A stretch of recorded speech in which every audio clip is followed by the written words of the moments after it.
మీ సమస్యల్ని పరిష్కరించే విధంగా ఈ ప్రభుత్వం పనిచేస్తుంది. మీరు తెలంగాణ సమాజానికి నాణ్యమైన సేవలు అందించండి. పోలీసు గౌరవాన్ని పెంచండి. పోలీసు సమాజంలో చేతులెత్తి నమస్కరించే విధంగా మన వ్యవహార శైలి ఉండాలి, మన నిర్ణయాలు ఉండాలి. మధ్యలో అక్కడక్కడ టీవీలలో సినిమాలలో చెప్పుకుంటారు ఫ్రెండ్లీ పోలీసులు ఉండాలి. ఫ్రెండ్లీ పోలీసులు ఉండాలి. ఫ్రెండ్లీ పోలీసులు ఎవరితో క్రిమినల్తో ఫ్రెండ్లీ పోలీసులు కాదు, బాధితులతో సమస్యల మీద కష్టాలలో కంటితో పోలీసు ఫ్రెండ్లీ పోలీసులు ఉండాలి తప్ప క్రిమినల్తో కాదు. క్రిమినల్ పట్ల కఠినంగా వ్యవహరించండి, బాధితుల పట్ల కారుణ్యంతో వ్యవహరించండి. కాస్మెటిక్ పోలీసింగ్ కాదు, కాంక్రీట్ పోలీసింగ్ చేయండి.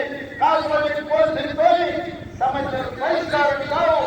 కాంక్రీట్ పోలీసింగ్ చేయండి. శాంతి భద్రతలను కాపాడండి. శాంతి భద్రతలు ఉంటే ఈ రాష్ట్రంలో పెట్టుబడులు